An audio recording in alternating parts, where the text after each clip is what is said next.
The crypto winter is about to end. First of all, it's all gambling. It's all gambling. Only 3% people make money, the rest of them lose them. Why? Because of the emotion. Don't invest money which you can lose. If you invest in Bitcoin, Ethereum, this is still crypto. This is risky, but this is the safest asset in crypto. When you make money too quickly, it destroys you as a person. Try to be stronger, but after a couple of weeks, everything came at once and it broke me. My brother's suicide. I remember it really well. Sometimes when I go to sleep, everything comes back to me. I called the emergency. They came, and the one guy said that he feels pulse, that maybe he is still alive. And maybe this is weird, but at that moment I didn't want him to be alive. But if you're asking why I'm not afraid after this experience, I think that I'm not gonna experience anything harder. Because if you have to tell your mother that their son is dead, he committed suicide, so. But what I want to know is, what about you? When have you thought about yourself? The crypto winter is about to end and we're about to go for the next bull run. So what does that mean? Well, Bitcoin halving is happening and that normally spurs on the next cycle of altcoins going to the next level. So boy, have I got a treat for you today.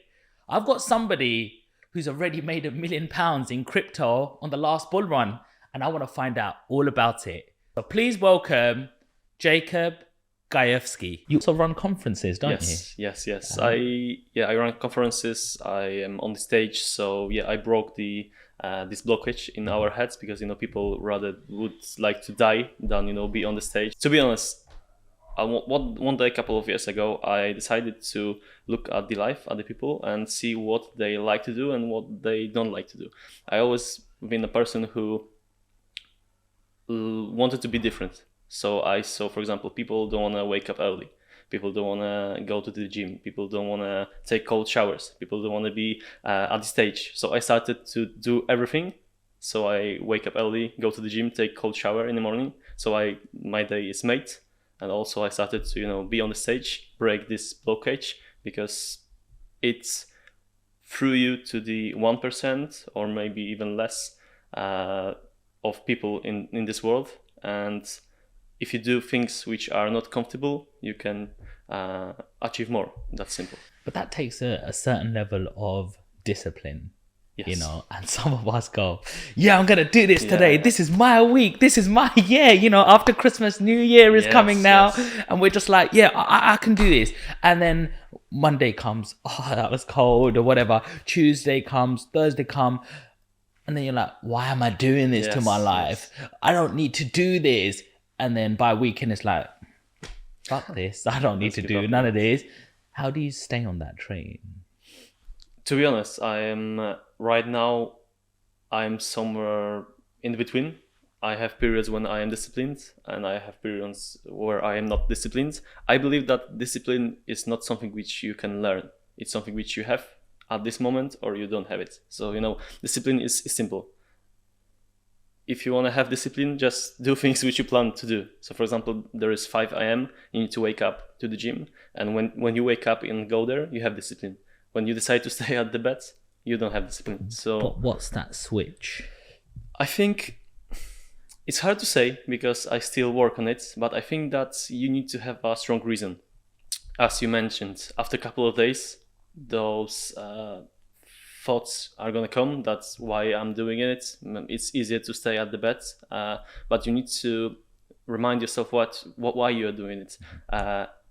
Every time when my alarm rings, I have the question in my mind: how my day will look like if I go, and how my day will look like if I not go. If I stay at the bed, and I know that okay, I will have like 1 or 2 hours longer sleep, but then I will wake up. I will have like brain fog. I will have to spend another 1 or 2 hours to go back on the track, to wake up, drink coffee, etc. But if I wake up at 5. Sort out some things in my house, meditation, read some book, go to the gym, take a cold shower, which is like 10 coffees at once. I know that I'm gonna win the day because I won already. There is a guy, it's a Polish guy, I'm basically from Poland. It's a Polish guy who who do podcasts, but by himself only. He do podcasts about people who are successful, who made millions, who are in sports, in art, etc. And he said that there is a practice of 5 winnings at the beginning of your day. So when you wanna win your day, set up 5 things which you do in the morning, which you win, where you win, and if you win them first thing in the morning, you won your day, and everything is like easier then. So I try to take the hardest things in the morning to do them, and then it's like, what could be worse than cold shower in the morning? Answer this question. I'm like a little girl, bro. Yeah. It's cold. I can't do this. Even today, before I came here, I took a cold shower. Right now, I still feel like you probably don't want to touch me, but I still have like cold tingling sensation. Yeah, exactly. Yes. Wow. But I'm telling about it that it works, but you have to do it. So sometimes you have good periods and you just hustle. So I had like 2-3 years when I did it every day. It was like great time, but after some experience, which we are gonna talk about, I lost the discipline. I lost the sense. So I was here, I was there, and right now I am somewhere like somewhere here. So I have like weeks where I hustling. I am every day in the morning at the gym. I take cold showers and stuff, and then I have some times when I don't do them, and I feel that it's something like paying the price. We're gonna talk about mental health, but I believe that if you wanna have like good mood, if you wanna have good mental health, you need to pay the price. So for me, it's simple. It's simple transaction. I wake up early. I go to the gym. I need to, let's say, screw myself a bit. Then I need to take a cold shower, and then this is like the price for it. Yeah. If I'm not gonna do it, I will have like bad things in my head. I will have no energy. I will have no discipline, because again, if we are coming back to the discipline, I believe that you can't learn it. You can have it or not, but if you have it, so for example, if I wake up early in the morning, I do the gym, I do the cold shower, I read the book, I do the meditation, I have time to be with myself, to hear the this guy from inside, what he's talking, then I build a trust to myself, and then it's easier to wake up tomorrow and day after, because you trust yourself, because you trust that if you set up this goal, this plan for tomorrow, you're gonna do it because you did it today.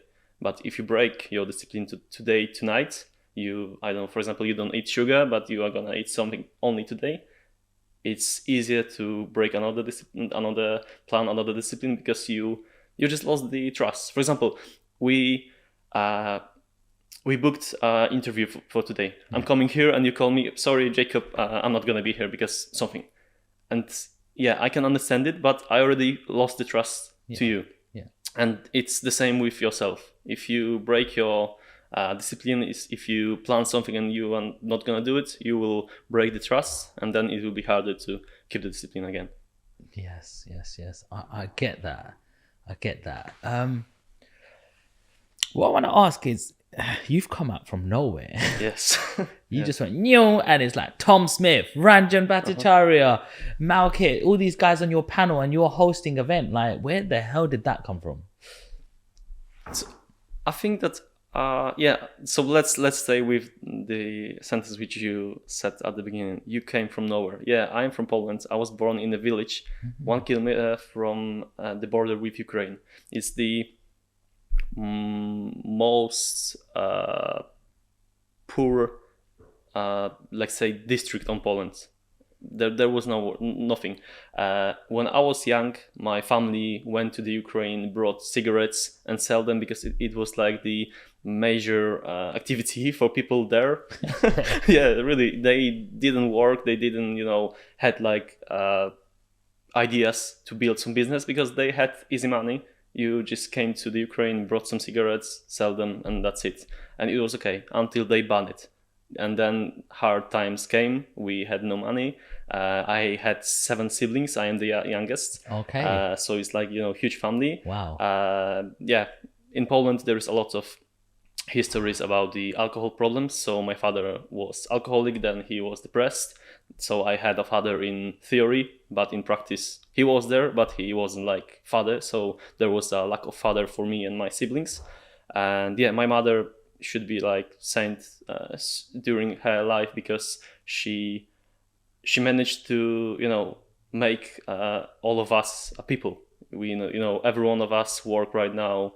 I have a brother who is comedian, stand-upper in Poland. He's quite famous right now. I have really intelligent sisters. One of my sisters, she's my PA manager. So from the organizational things from the event, it's not me, it's my sister. She's like, you know, she's like the person, she's like the brain. I am something like a visionary who sets some goals, who approach people like Simon, Ranjan, Tom, Malkit, and people like this, because I don't have a fear.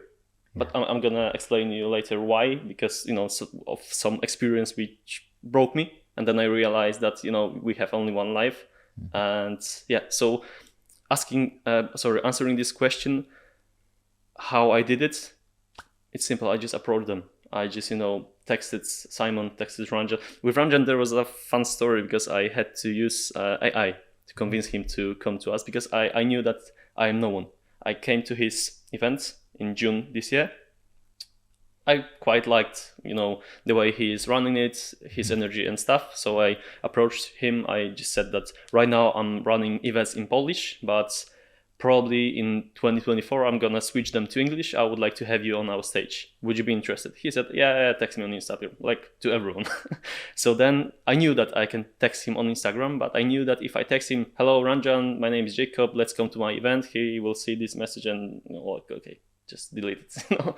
So I took his video when he was inviting people to his events, and I used AI to change the words which he was saying, and I added some pictures, some videos from my events. So I just edited it and sent this video to him, and he opened this message on Instagram, and he saw the video where he was inviting himself to our events. And he just, you know, said that it was hilarious, that, you know, it was creative, and he agreed. When I had Ranjan, I approached Simon, I approached Tom, and all the other people, they came to our events. And yes, yeah, it was like first event in English markets, but I had a goal to have like the strongest name, and I had. So I think that to give some answer to this question, I think that we should not be afraid to ask people, because I had even better ideas to do something, but I lost the war in my head, because there is like two levels of you know, achieving something. There's two levels of battles. First of all, you need to win with your head, and then you need to win with the fear of asking. For example, I would like to ask you to be interviewed on this channel. First of all, I need to convince myself to even, you know, just start to type the message, and then I need to be confident to finish and send it. And, you know, if you look at it from the logic side, you don't lose anything except the time you texting the message. Because if I text you, you can say, no, who you are, I'm not gonna swear here. Or you can say, okay, come on, and let's do it. If you say no, I've lost only maybe 2-3 minutes for the text, and, you know, life is going on. But we have fear of being rejected. And coming back to the first battle, I lost a lot of battles in my head, because I had ideas, and procrastination. This is the thing which kills ideas, because if I have idea today and I'm not gonna do anything with it, tomorrow it will be bigger in my head. In 2 days, it will be even bigger in my head. In 7 days, it will be so big that I'm gonna say, okay, it's not for me. I am too low. I'm not good enough, and I'm gonna leave it. So I think that if you have some idea, take action. If you wanna do the conference, if you wanna do networking event, if you wanna interview someone like you just text someone and just leave it.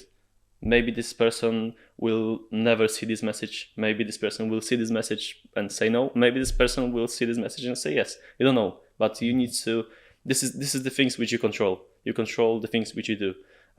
Like in business, you don't control how the market will look like. You don't control in crypto how the market will,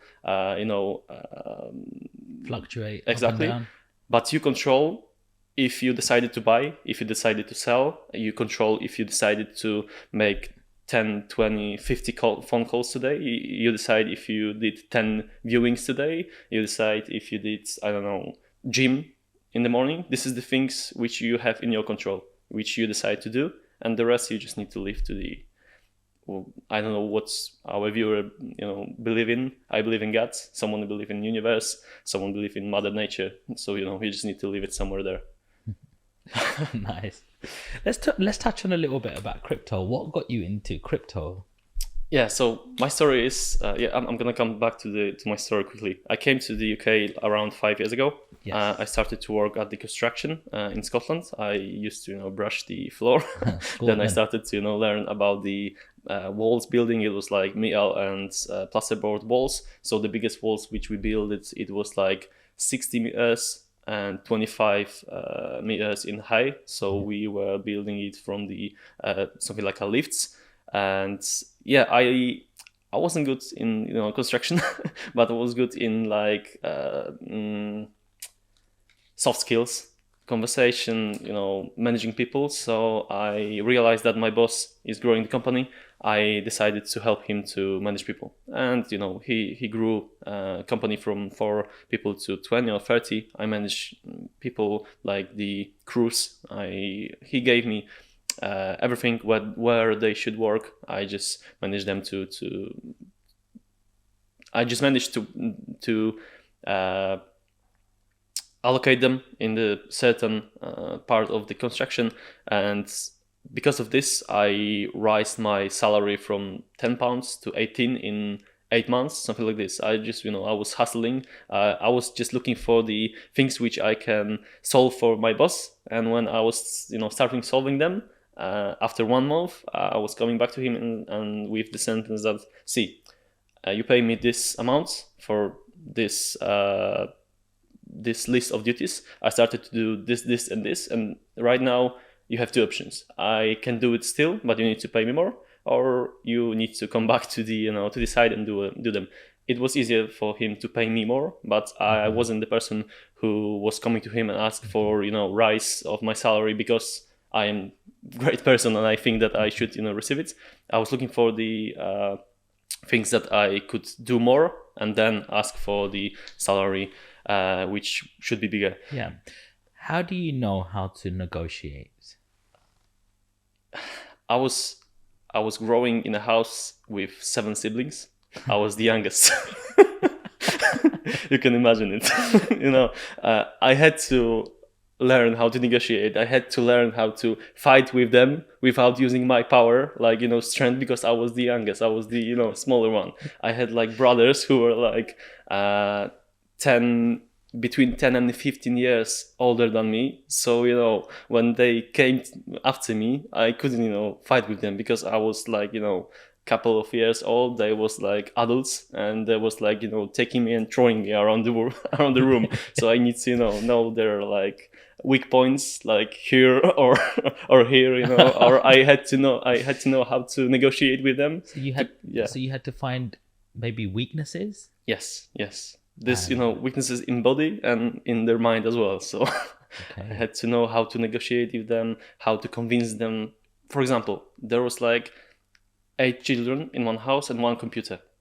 Yeah. There was like a queue to the computer. I had to know how to convince them to finish earlier, how to convince them that this is my time. This is like a jungle. You just need to figure it out. So I didn't do it on purpose, but when I look in the past, I think that it was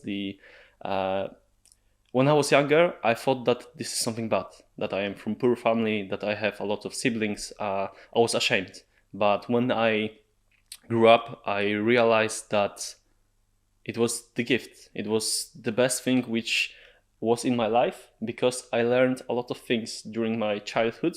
And when I came to the adult life, I saw that a lot of things comes to me easier because I already have the skills. So yeah, about the negotiating, about the soft skills. So being able to cooperate with people. I think I learned everything in my house with my siblings, and all of my siblings are the same. We are really easy to talk with people. We build relationships really, quickly.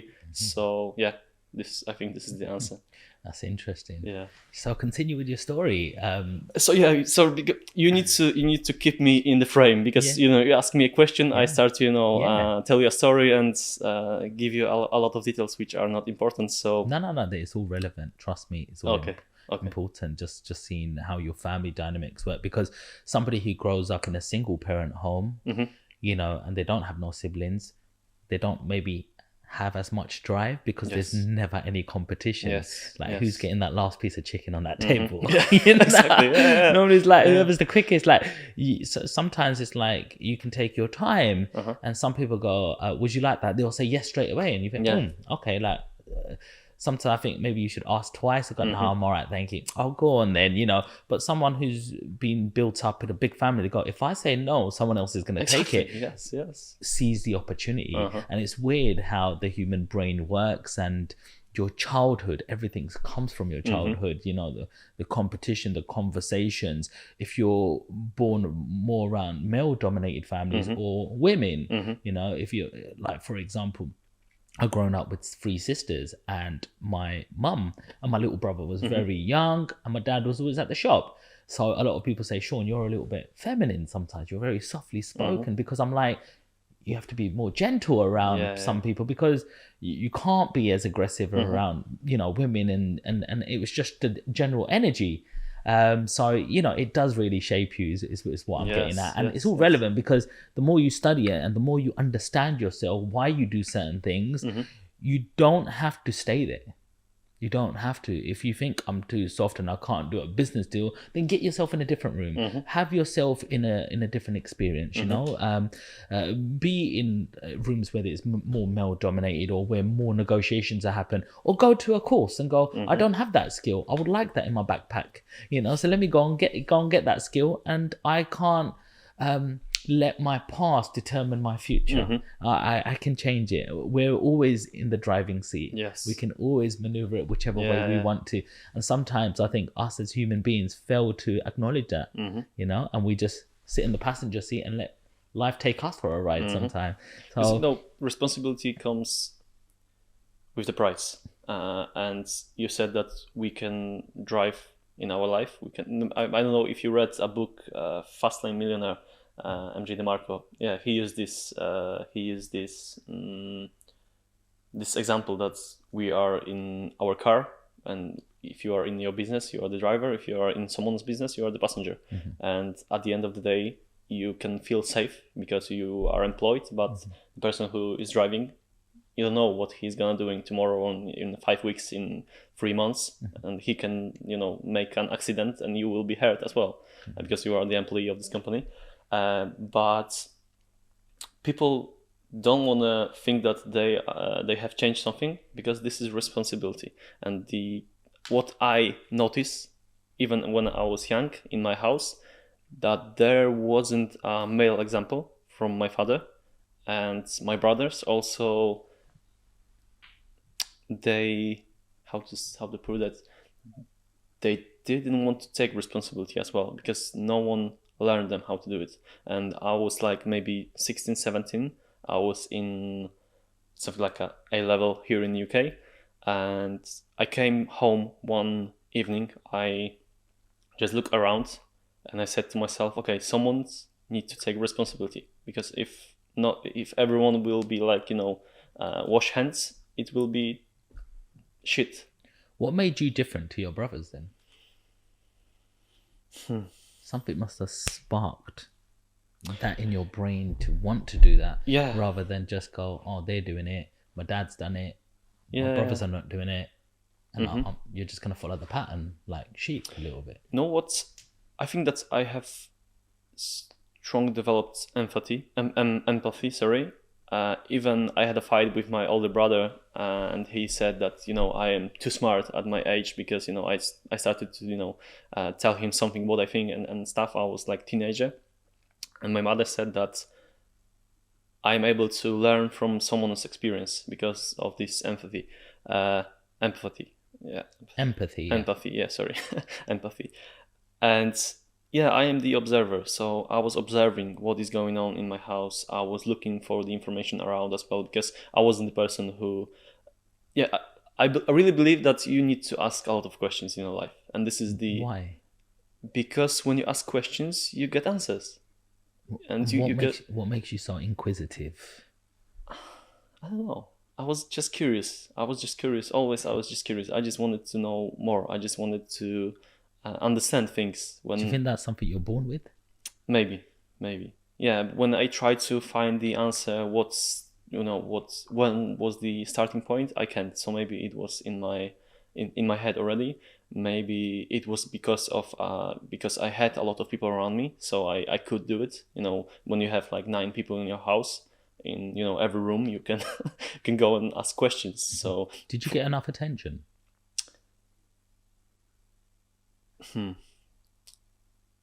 I think yes, but yeah, I used to work with therapists as well, and you said that a lot of things goes with us through the life from childhood, and this is true. Whenever the type of therapies you choose, the great majority of them start asking you about your childhood because everything starts there. So I think that I had a lot of the attention when I was younger because I was the smaller one in the house. My siblings were adults or teenagers. My mother was 40 when I was born. So, I'm always joking that I am sure that I wasn't planned. No one plans, the 8th children. So I think that yeah, I had the attention, but from the therapies which I had until now, it comes that I had not, because it's hard to be one mother and 8 children and give everyone the exact amount of attention or enough amount of attention. So I think that I hadn't have enough of attention, but I still had my siblings. For example, when I came to the primary school or something like before primary school here in England, I went there 1 year earlier because I knew everything. I knew how to read, I knew how to write, I knew how to deal with your shoes and stuff. So I went there, and it was a moment when I stopped to like education because I was bored. I was with children older than me, but they knew nothing. I knew everything, and I had to go with them. They were learning how to read. I knew how to read, but I had to do the same as they did. So I know that this was the time when I understood. I was like 5 years ago, and I understood that this school system is it's not so smart because I am somewhere else, like maybe mentally and with the education, and they are somewhere else, and I need to go with them. I can't. Even when I was 5, I was asking my mother if I can go somewhere else, like to the higher levels to teach with other children. I could, because one girl from my class came earlier to the higher levels, but their parents have to pay for it. My parents had no money, so they couldn't. So I decided to consider education as something which is not for me. So from this point, I started to neglect school. When I was in level A, I wasn't interested in school. It was more interesting for me to be in the city, to be somewhere between people, to experience life. So I had some problems in school, but yeah, at the end of the day, in last weeks, I always managed to go to the next class and finish school. But Yes. yeah, I'm trying to find the answer, to be honest. I'm trying to find the answer, but I don't have it. Why I am so curious. I'm just this type of person. I think I would like to say that there is some starting point, because it would be good for everyone. Some guide how to do it, how to be more curious. But I think it's like with discipline. You just need to be curious. You just need to be disciplined. You just need to ask questions. If you want to know something, you need to ask questions, because this is the way of learning stuff, and it was like simple for me for all of my life. So I don't have the answer. I don't have the answer. I always believe there's a seed, and when that's planted, it starts to grow from that. So it always stems from something. Yes. So yeah, hopefully in the future you're going to discover what that is. Yes. I think that I didn't answer the question with about the crypto. So coming back to my story, I went from Scotland to Sheffield because I found the guy on the internet, the YouTuber, Polish investor who was recording his projects and learning people how to do it. You are gonna meet him tonight at the Savoy's event.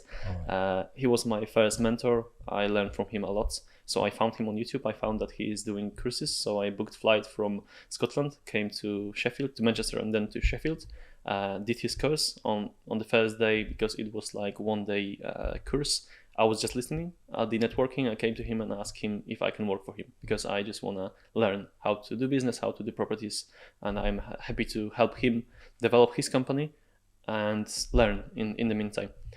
He said to me, okay, do you speak English? I said, no.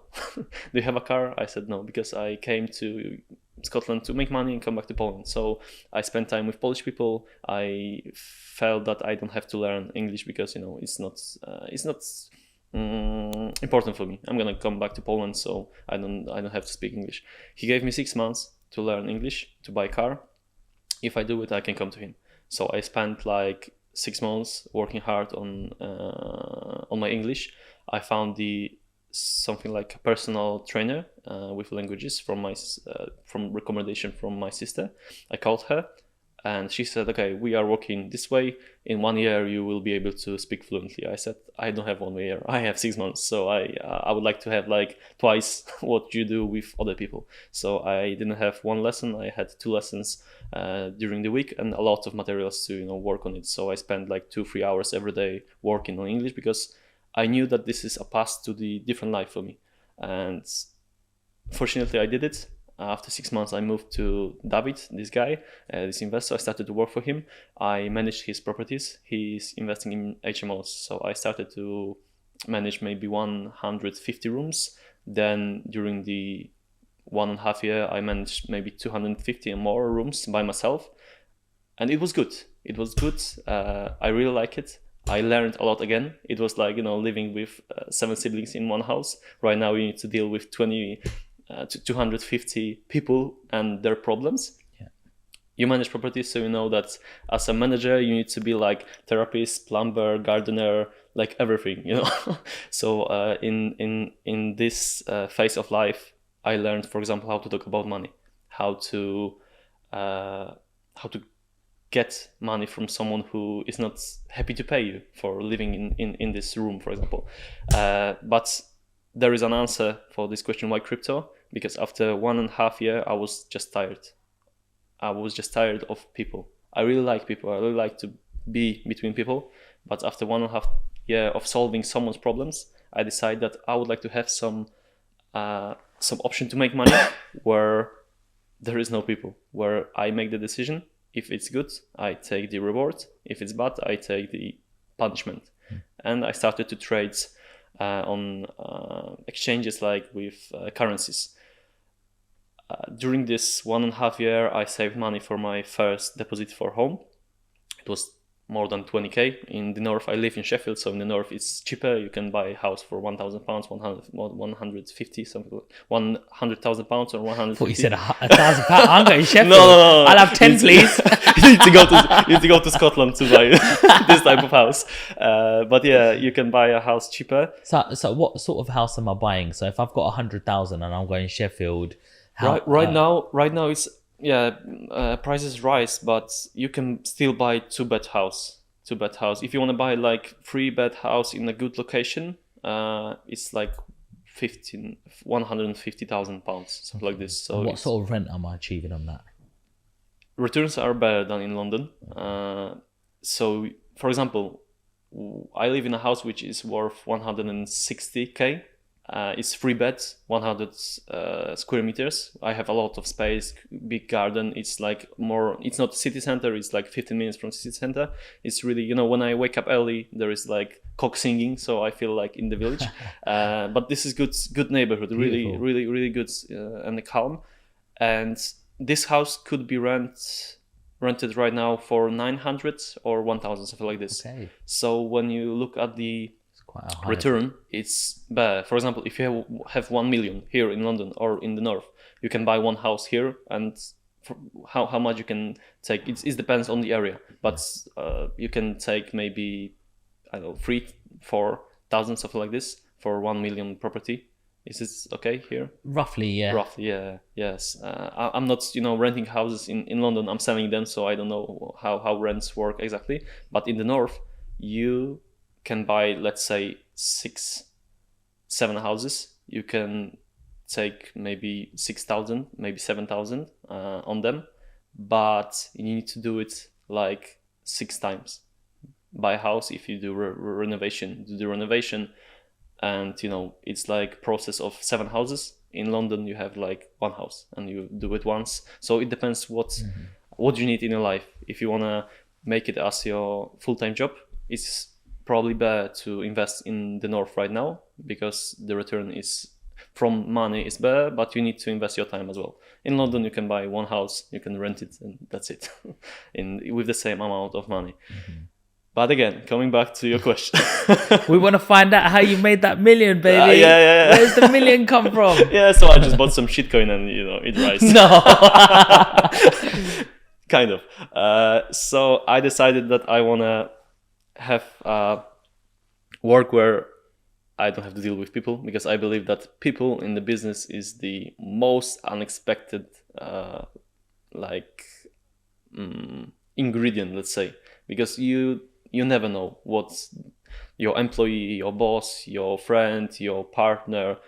People are changing, and this is normal. And today it might be great, tomorrow your employee can come to you and say that, you know what, I realize that I don't want to work in this industry. I just want to go to the jungle. And he goes to the jungle. And you are left with your problems. You need to find someone else. In how I looked at the trading and then crypto, I looked at it that this is the way of making money when I decide and I don't have anyone around me.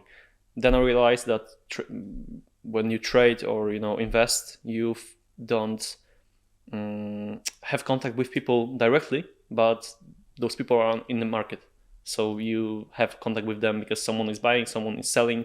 There is a psychology, and it depends what is going on in the world to change the price of the asset which you invest in, for example Bitcoin or stocks or currencies. So I started to trade currencies. I've lost a half of my money during maybe 1-2 months, something like this. So I've lost a half of my deposit. Then I found out about crypto and I started to invest in crypto. So I had like 10 or 15k left. So I decided to pick like 10 projects, 10 coins, which I recognize from the knowledge from the experts on YouTube that might be good. And I just invested in them.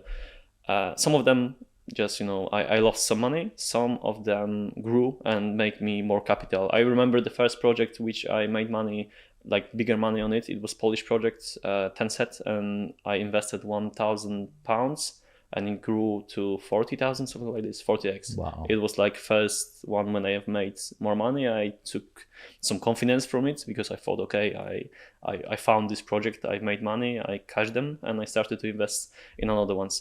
So yeah, so I started with 10 or 15k investment, and I started to roll it. I didn't invest in Bitcoin. I wasn't interested in Bitcoin because I knew that at this stage it was beginning of 2020. Yeah, it was just after the COVID hit. So it was like May, June of 2020, I started to invest in crypto. I knew that at this stage Bitcoin can make like 2x, 3x.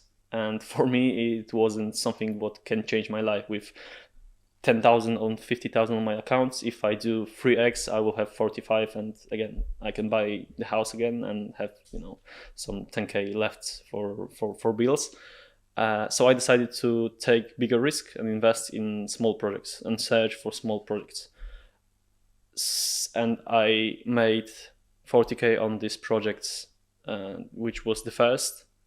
Then because of this project, I could invest in another. The funny thing is that I've made a lot of money on Polish projects, new Polish projects, because I don't know, I started with one, and then someone from Poland, the guy who invested in them at the beginning, launched his project, and at this one I've made 100x from £2,000 to £200,000 in a matter of a couple of months. So how did that feel? To be honest, it's weird, because if you make money too easily and too quickly, you just don't feel them. You just don't feel that. How to put that? You just don't feel that you've made them, because it's too easy. You just click a couple of times. You put some money in. In this case, I put £2,000. And then it's rising and rising and rising. You just wake up every day and you see 50k, then you see 75k, then you see 100k, then you see 120k, and you just look at it and you feel that this is not real. This is not. Are you walking around differently? So now you're going into Tesco's or you're walking into normal shops. Is your attitude changing? I think I didn't change in this area, because I had a friend from Poland. He's like we are hosts of the podcast. He interviews entrepreneurs, but he grew really, really hard in like 5-6 years. He's like 300k on YouTube, and I've met him first time because he came from Poland to the conference in Sheffield, which David runs. This is for Polish community. I was in the middle of this story, so I've made a lot of money. I've made a lot of money for David because he saw that I'm making money, so he decided to give me 75k to manage. I just told him which projects I recognize are good, what would be the best strategy for him. So we invested it. He made the decisions at the end of the day. I was something like a person who just gave him more information to make a better decision. And he made 400,000 pounds because of this investment. Wow. And he took those money from the market. But this guy, Adrian, asked me if, how to say it in English, there is a special words in Polish, but he asked me if I already have some, I try to find the words, but if I already feel that money changed me, that I am make stupid decisions and stuff. I didn't. But from this point, when I look at the past, I know that I changed, because you ask how do you feel those money? I didn't feel them, because then when I saw another project, another opportunity, I had no issue with it to take 50k and just throw it there. You are unemotional. Yeah, exactly. Yes, and this project was a scam, and I lost 50k. And this is the second part of the story where I started to lose money because of this gut feeling. If I've made like 200k, you get complacent. Excuse me? You get a little bit complacent that you go, I'm making it easily. I can try this, I can try that. And before you know it, you're like, hey, hang on. Yeah. I'm not God here. Yes, It's not everything I touch is gold, Before we move on, I want to find out, how do you determine something's a good project or not? What's your thought process? So you're looking at, companies in Poland, and how do you know this is a real project? It's not someone who's just trying to shill you.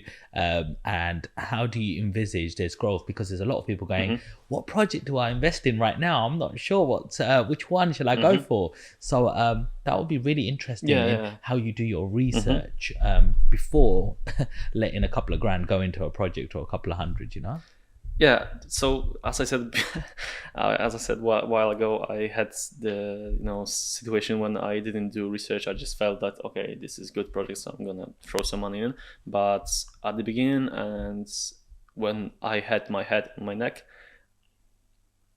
I did research, and right now I believe that another cycle is in the process. So another bull run is. So how do I know where I'm putting my money? What factors? First of all, factors first do of I all, need it's all gambling. It's all gambling, and I need to be, you know, cryptocurrency is a gamble. not every one of them, but those where you wanna make like 10x, 20x, 100x is like gambling, and you need to be aware of that. So you shouldn't put some money which you can't lose. For example, you have 100k savings. I would say that you should invest maybe 10-20% in cryptocurrencies, but from this 10, let's say it's 10%, this is your 100% for crypto. You should invest like 50 minimum in Bitcoin, maybe 20-30 in Ethereum, and then the rest in some shitcoins. It's like, you know, buying the ticket for Lotto. Maybe it will work, maybe it will not. You will see. So for example, you invest 2,000 in some shitcoins. I would take 10 of them, invest £200 in every of them, and just leave it, because So diversify. yes, exactly. Make sure. And- But Mhm. what sectors? Because you've Yeah, got so it's- gaming, mhm. you've got, you know, logistic. Like there's so many different Yeah. aspects. You've got use case like Ethereum. Everything has to run on Ethereum. Bitcoin is like the big daddies. Like it's like the internet, Yeah, and yeah, Ethereum yes. is like the Google. Like how are you separating it into what So- sectors? in the bull run, what is important is marketing. It's not the value of the project, but the marketing.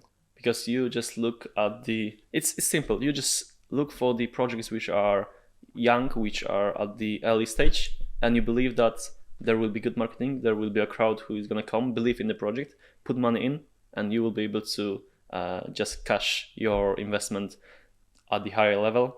It's like, who is the last? This person just switch off the light. This is simple. It works like that, and I realized everything after all, because the second thing is that when you make money, you need to remember to cash it and to take it out from this game, because there will be another project which will be like shiny, and you will just move money from this project to this project. You make money. As in my case, I had like, you know, hundreds of thousands of pounds on my portfolio, but it was not moving from crypto to fiat or to properties or gold. It was moving from one crypto to another, and there was liquidity. There was like high prices. How do you catch a project in its infancy? Because sometimes you get an email going, this is about to launch, and you Yes. have to get in there before everybody else, and then it hits skyrocket. Yeah, so- and then when it comes to an actual big platform like crypto.com or Binance is Binance, yeah. launching, it's like most of it's already happened. And sometimes when you even try to sell, it doesn't allow you to sell, because you go, this is wicked, let me sell. And it goes, no, there's too many people selling, or you can only sell a certain amount per day, and you've missed the boat. And it's just like, again, I've been hard done by. Yeah, so there is a huge risk, because like with everything, why in properties you can make 10-20% if you are good in it per year? Because it's less risky. You can be sure that you have some security. In crypto, when you want to do 10x, 20x, 100x, there is a huge risk. So there is a lot of factors. So answering your question, I would look for the projects which are in trend. So for example, right now we still have metaverse, we have gaming, we have NFTs. So it was like the main trends in last bull run.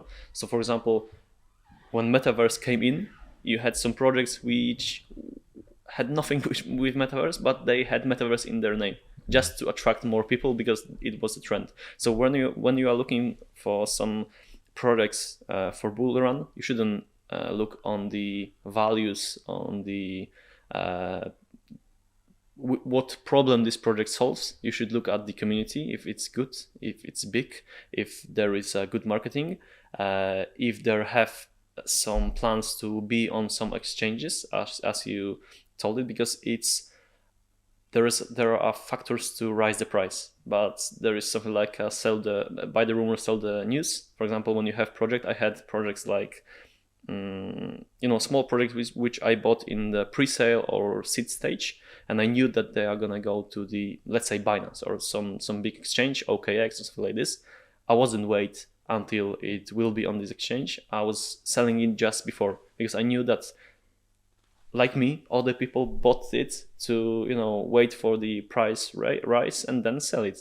So you need to be a bit smarter. So if you are looking for new projects, you want to risk, you should know more about the trends which are right now. You can't predict new trends, but when you see that something is, new and it's growing, you need to take risk again. So it's hard to tell you, because I know that I can tell something right now, someone is gonna follow this advice, and then he will be devastated because he is gonna lose money. You need to be prepared to lose money, because one of 10 projects which you invest in maybe will grow, 9 of them will go to zero. I invested in a lot of projects where I placed some money, and day after I had nothing, or I had $3 from 10K, for example, because it was like, a scam. I took the risk. I invested in projects which were young, but I knew that I can lose everything. So first advice, don't invest money which you can lose. If you invest in Bitcoin, Ethereum, this is still crypto. This is risky, but this is the safest asset in crypto. And to be honest, right now, where we have ETFs, which are probably gonna be there in a couple of weeks, you can see that Bitcoin is not a scam. It's something which will be approved by the governments and stuff. So it's easier. Even if you buy right now, even if you bought at the top, you can wait 3-4 years and probably it will be higher. So it's less risky. But if you wanna right now change your life and do 10x, 100x, you need to know that you can go to the casino and do the same. Maybe you will win, maybe not. So at my point right now, last year in December, so 1 year ago, I came to Poland. I spent 1 week, 7 days alone, just with myself and one book. And I realized that I'm not gonna invest again in crypto. I know the market, I have the experience, but I'm not gonna invest again. Yeah, I lost the great majority of those money. I'm gonna cover this topic in a while. Yeah, so you invested in crypto starting with about 10, 15,000. Yes. You've reached £1 million. Yes. So the rest of the story is you cashed it out, you put it into property, and now you're a multi-millionaire. Yeah. I would like to. No, even now, I wouldn't change the past. I've lost the great majority of this money. So you lost it all. Yes. I lost like 90% of this because I cashed maybe 100,000, something like this, on my living, on my experiences, because for 1 year I lived only from the money from crypto. I used to travel a lot. I used to attend a lot of conferences in Poland, in Europe, in UK, and build my network, because I knew that even if I don't have any idea how to, I had an idea, I had a plan. So another thing which I would say to everyone who want to invest in anything Bitcoin, crypto, stocks, you need to have your plan and you need to stick to it, because I had a plan. I invest those 10, 15K, I do 10x, take it back and buy 10 houses. But when I made 200,000 in a couple of weeks, I forgot about my goal, because it's boring to have like 10% return on properties when you have like 100% in 1 week. Mm-hmm. So you are greedy, you want to make more and more and more, and you forget about the real world. So why I advise to make a plan before, because when for example right now you have 10K which you made on properties and you want to invest in crypto, how much time and energy and effort you had to spend to make those money, so you respect them. But when you invest them and it starts to rise and you have like 50K in 3 weeks, those 40K, you don't respect them because you don't even know how you made them. And I had the same situation, because when I made 200K in 1 week, for example, $200K, I didn't feel that I spent some. Mm-hmm. I took risk. Okay, this is my the price which I paid, because I could lose everything which I invested. But you need to have the plan to know where is the point that you cash out. So for example, you invest 10K, you wanna make 5x and invest it in properties, then you should do it. You should have your point, and whatever happens, even if people say that Bitcoin is gonna skyrocket, it will be $1 million. You don't care. You just cash stick out. To your plan. Stick to your plan, because this is your circumstances. This is your life. Every person on the market have different situation. This is the reason why the price is going up and down, because even if the great majority of people believe that Bitcoin is gonna skyrocket, maybe guys at the top believe that they should drop the price or something like this. So you never know what happened. I like that. I like that. Another thing I also will see that is everybody just wants to be all in or all out. Yes. And the other part of the game plan, I think sometimes, hey, like if you're not too sure, why not just take half off the table? Then it's like you've de-risked your money, Yeah, what you've put you know, in, yes. and then let's see what the rest. If it goes up more, great, take some more off. But if it goes down, at least you've got most of it in your hand as well, Yeah, I'm talking about one thing, because maybe people don't know me. This is my first interview in English where someone is interviewing me. Yeah. So I'm really grateful for this chance because I'm breaking some barriers in my head. Brilliant. I was I love on that. the stage. I ran my conference for 200, 300 people in English. It was like something for me to. I always try to do things which I am not ready for, because this is the process of learning. But the second thing is that I didn't talk about my failures in crypto and other stuff in the interview. So I'm happy that I can share it, because there is two options when you have failure. You can just close everything in your head and just live with it and blame yourself, or you can go over it and share it with people, because maybe someone who is watching it right now is gonna watch it and then is not gonna make the same mistake. So you touched really important thing, because we are greedy, we are people, we are emotional driven. So when you make money, you want to make more. If you invested 10k and you made 50, what you want to have, you want to 100 because it's growing. So this is another advice. When you invest money, cash out your investment as soon as possible. You should, even when you invest 10k and you made another 10k, you should cash your 10k and just leave the profit. Because if you lose everything, if market is gonna go down, you lost only profit, you didn't lose your money. Another thing, when you made a bad decision, we want to make another which will be good. We believe in that it will be good. So for example, you invested 10k, you lost them, and you wanna cover your bad decision, and you invest more and you make another bad decision. And this is again emotional. For example, I lost a lot of money in trading before crypto. So I invested 5k, I've made some money, then I lost everything. Then I invested another 5k because I knew, okay, right now I'll be smarter, I'll be better. I made some 2-3k, lost everything, and again, because it's all based on emotions.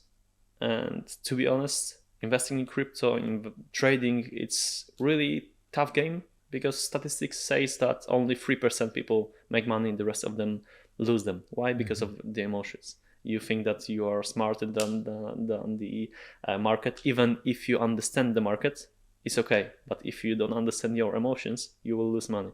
For example, I used to play on leverage as well. So when I've made a lot of money, I was just bored and I was looking for some riskier things to do on crypto. Crypto is fluctuating really quick, and when you add like 10x leverage, it's fluctuating like on quicker. steroids.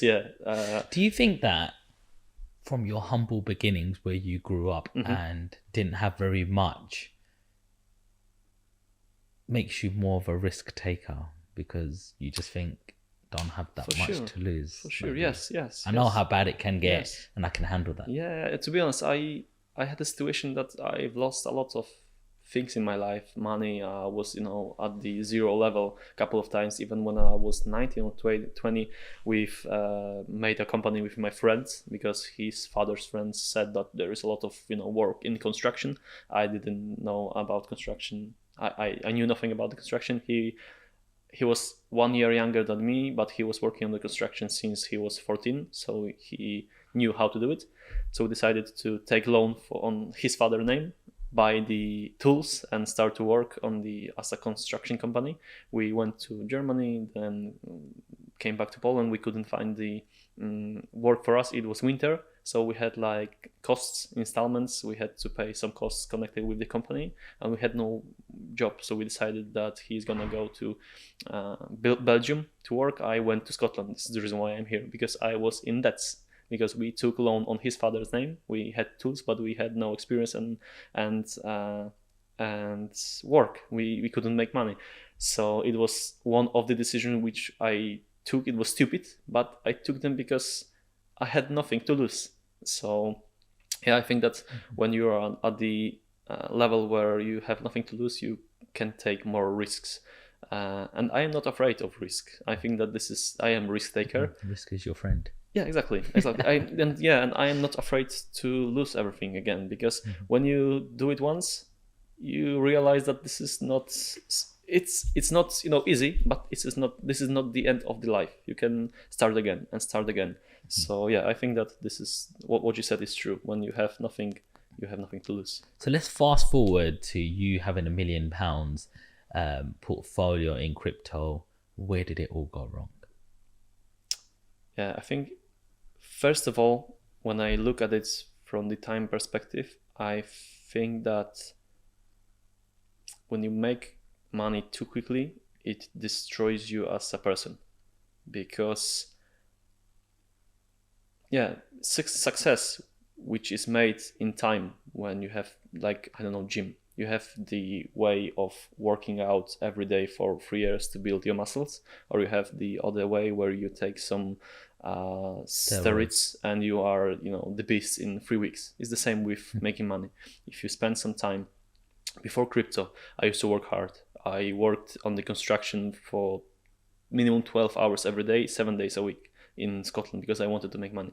Then I came to David to Sheffield. I worked as a manager, so I worked between 12 and 16 hours every day. I was always on my phone, on calls. I was solving problems. When crypto came, I was working hard and I was making money. But when I've made a lot of money, I started to neglect the basis. So I started to invest in projects without any due diligence. I started to play on leverage. It was like the first signs of my failure, because I started to take risks before the preparation. I thought that I am the god. I've made for a couple of months, I've made a lot of good decisions, and I thought that another decision which I'm gonna make will be the same. So I can just click 3 times. Okay, this project is like, in my opinion, it's great. If it is in my opinion, it will be great. It will make money. It was the way of thinking at this point. So this is the first condition. I think the leverage came in this period as well. So I started to play more risky. That I could invest in Bitcoin, or I could invest in Bitcoin 10x. So borrow some money from the exchange and make more if it rise, make less if it go down. So for example, I had the position when I put 50k. So the position was $500,000, and in a couple of hours I've made $70,000. Okay, and let's say I've made I check my phone, I am 70k on the profits. I went to the kitchen. I've made some meal. I ate it with my partner. After half an hour, I check my phone. There is minus 80k. So it's like 150k difference. It's hard to. How is your emotion when you see that? It was like a fucking roller coaster every day. Everything was changing quickly on the crypto market, and when I used the leverage, it was like really stressful. But I wasn't aware of it. I thought it's normal. How was you around other people? I think I had to be weird, because your mood is changing in a second. So right now I'm happy. I'm talking with you. I have great time, because I know that I've made 70k in a couple of hours. Yes. But until I cash it, it's not mine. No. But I think it's mine. I got used to it. Yeah. And we had a conversation right now. Okay, I take my phone right now from my pocket and I see I've lost everything, or I've lost 70k, and my mood is down. and you look at me and you don't know, because I'm not gonna share with you that I have lost 70k. You don't talking about it. So another advice to people who want to invest in crypto: don't believe in anything what is in the internet, because it's like with Instagram. No one shares bad things. I'm not sharing the reel when I'm arguing with my partner. I'm sharing the picture when we are in a great place. It's the same in the crypto. When I was, making money on leverage, I had profits. I took the, screenshots and, posted them on the Instagram, because I've made like manager salary in a couple of hours. So people saw this. But after a couple of hours, when I lost everything, I lost, I don't know, 50k, 20k, 30k. I didn't post it on Instagram. So don't believe in the story that everyone makes money on crypto, because, as I said, only 3% people make money on crypto and trading. The rest of them just lose it. It sounds very high risk, even with your mental health. I mean, It is. you probably have seen BitBoy Crypto. Yes. Yeah, the big guy, Yes, but he lost yes. a lot of weight. But recently, he was like going crazy. Yes, You it is. know, he Because was it's going it's, loopy. yeah. And he even lost, like, sold his soul to the devil, where he was like promoting shit projects because he was being sponsored by them. And people start forgetting their core values of where they've started from. And don't tell me I'm shilling you guys, and this was a good project, I couldn't see that coming. But they're getting sponsored left, right, and center, and they're losing Easy their money, heads. yeah. And then all of a sudden they're on the news, like, and you just think, when you look at them, you think these guys are unstoppable. They're able to do everything. They can achieve it all. Like, I'm looking at it where I've made slow money, very slow money, but I've got there brick by brick. You can't tear me down. There's no way. The markets have gone through the cycles, rolled it up, rolled it down. But where these crypto millionaires, as you say, some of them make really fast money. When I look at them, right, you're worth 100 million right now. I'm like, oof, I'd make that into 1 billion, because I know exactly what to do. Take that off, invest here, separate it, different risk elements, low risk, medium risk, high risk. And we have a portfolio, and we'll further diversify into that. So, and then all of a sudden you just see these people fall off a cliff, and you just think, oof, why can't people stay consistent? And obviously you've been through that. So talk me through it. Yeah, so I think it's all emotions. And as I said, from this point of view, I know that it wasn't good for me in the short run. I'm really grateful for everything what's happened. I'm gonna add some bad experience, which caused the losing nearly everything. So it was my brother's suicide. When I was in profits, let's say I had a lot of money, I decided to. When I was in Poland, I had a brother who was older than me, 15 years, and he struggled with depression for like 20 years. When I was when I was conscious, I always saw that there was some problem with him. Even when I was living in my family home, even if you had good day, you were coming back to your home and you saw your brother with. I believe that you can see a lot of things in the eyes of other people. So I always look into the eyes, and I see there is, according to me, there is the mind of information about the person, because you see what is in the eyes of other people. And I saw the how to say it. I saw this sadness. I saw this. I don't even know how to say it, but even when I had good day, I came back to my house. I saw my brother, who is like darkness in his face, darkness in his eyes. I always wanted to help him, even it was bigger than me. I didn't understand it. And when I've made a lot of money, I was in the UK. I called him again and asked him, listen, it was like straight away question.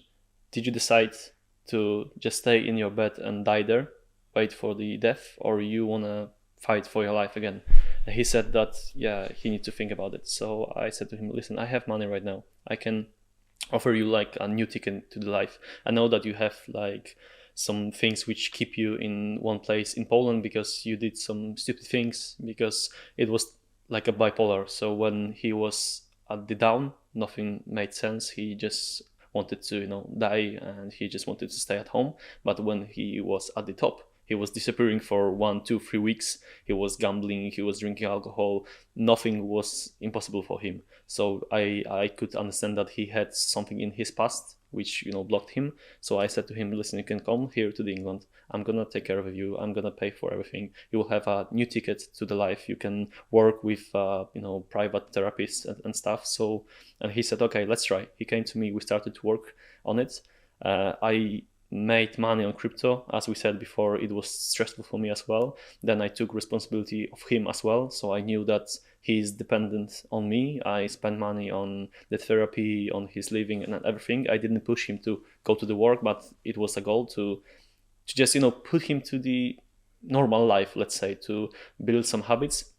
He started to go to the gym. He was bodybuilder before. He was like my height, but he was like big guy. And yeah, this is something about the depression, that you look at the person who looks great. He was like really handsome guy. He was intelligent. He was gifted, because it wasn't an average person, because he, in his school, he was always top of the top. You could talk with him about everything. He knew about everything, but in his head, he just felt that he is nothing. He is zero. He know nothing, and this is what depression do with your mind. I experienced it later after his suicide. Yeah, so we worked on it. I made money on crypto.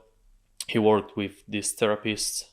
He lost his weight because he was in Poland. He was laying in a bed for a couple of years, so he's a bit fat. So he started to work on the gym, on his health, and after a couple of months, everything was going slowly up.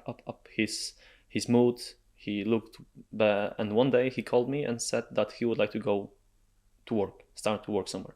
So I said, okay, I'm gonna call my friend. He has a construction company. You can go there, start, warm up yourself, and then if you will feel well, we can find something, more serious.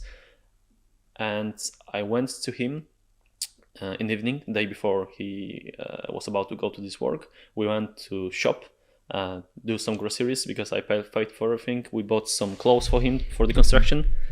I left him in the barber so he could, made up his hair. And the next day, I wake up early. He should go to this work at 6 a.m., something like this. I checked the WhatsApp, I texted him, but this message didn't arrive to him. And I felt something is wrong. Then at 7 a.m., there was a listing of some project on OKX exchange. And I was about to invest there, and I invested. I've made 50, 60K in a couple of hours. But still, my sister from Poland started to call to me and ask about my brother, what is going on, because he is not answering. I said, maybe he's at work, but I felt that something is wrong.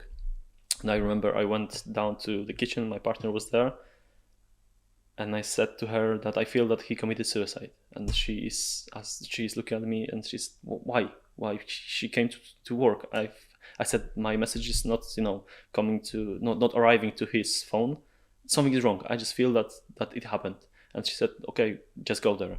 I took a car, go there, went to the house, and I saw the blind, which was, covered. The window was covered. This is first sign that, okay, something is wrong. Then I came to the room and I found himself hanging on the sorry, it's a bit hard to talk about it, but he was hanging on the handle from the doors, and yeah, it happened. But yeah, right now it's easier to talk about it, but it was traumatic for me. You have depression and you have something like PTSD, it's post-traumatic stress disorder. I wasn't aware that I can have something like this. After this happened, I called the police. Sorry, can you just talk to me a little bit more about that? So you entered in the house. Yes. And were you looking around for him, or did you just go straight to his room? It was HMO. It was a house where I was living before.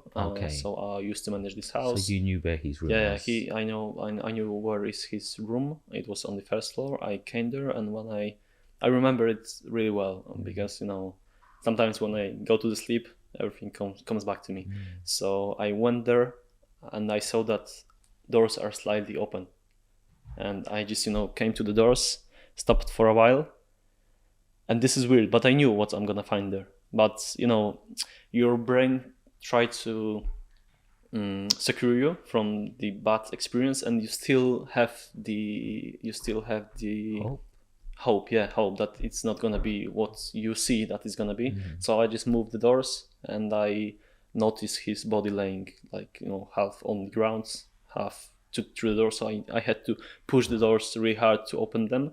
And I went like half of me to this room. I noticed what happened, and this is weird, but I also took this belt. It was like a strong belt, and in one move I was like, with adrenaline, in one move I broke this belt, and he fell over on the floor. I checked his pulse. I didn't feel anything, so I went out. I called the emergency. They came, and I remember the moment when they started to they wanted to check if he's alive. They started to do the, I don't remember how to say it. CPR. Yeah, exactly. And the one guy said that he feels his pulse, that maybe he is still alive.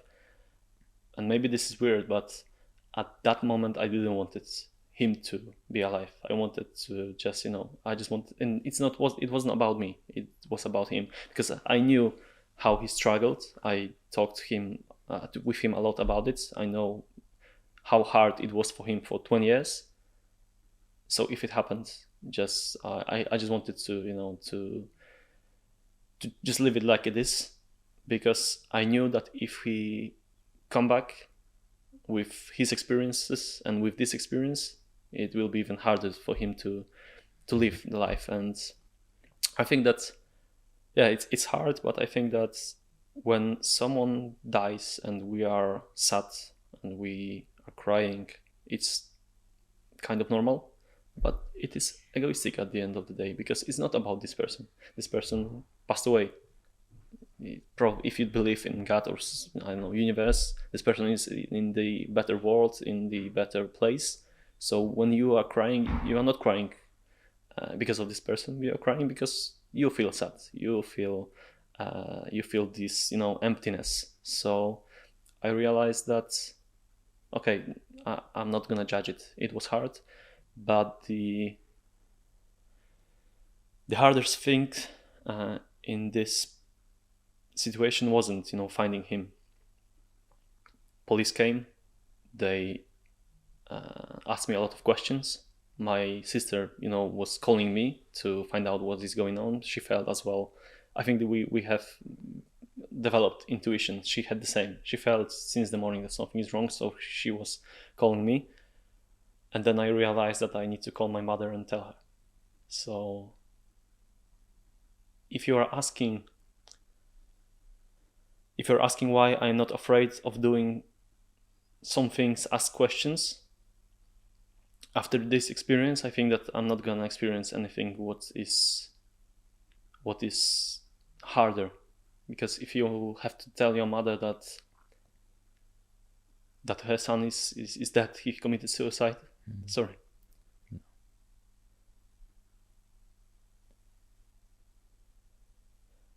It's the hardest moment in your life, and then you realize that, okay, if this happened, what can be wrong? What can be more tough, more hard? So it's like with this cold shower in the morning. You take it and you know that nothing wrong is gonna happen in my day. So I took this experience as a situation which I believed will make me stronger. So yeah, I took everything like really cool. Then I sorted out like body transfer to Poland, funeral. I took all the costs on me because I didn't want to, I didn't want to put this responsibility on the hands of my family. I did it, and to be honest, a couple of weeks from this situation, I was just cool. I was without any emotion. I felt like I am. I tried to be strong. I tried to be like still, but then after a couple of weeks, I think I realized that it was stupid. I was keeping all the emotions inside, and after a couple of weeks, couple of months, it just came. Everything came at once, and it broke me at all. So joining those experience, I know that I lost maybe half, maybe less money of my profits in crypto because of of being stupid, of being unexperienced, of being greedy. But the rest money I lost because of not making any decision, because it was a time where market started to go down. Luna, you probably know about the situation with Luna and stuff. It was in the time when I was like broke, and trust me, I was laying in my bed. I didn't want to leave.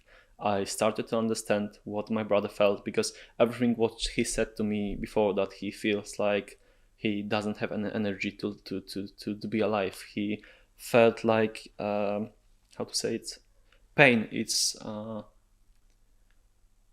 a pain which you feel in your body.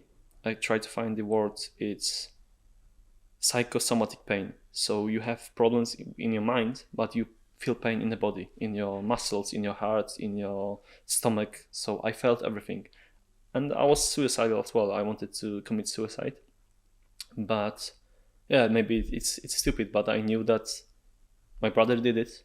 If I do it as well, it will destroy all my family. It will destroy my partner. And I remember I always had a problem with crying. I couldn't cry. Even when my father passed away, my grandmother, which was my best friend, passed away, I was cool. I was just, it happened, okay? And I remember the situation when I was at my home. I was thinking about the suicide. I was thinking about, leaving this world. And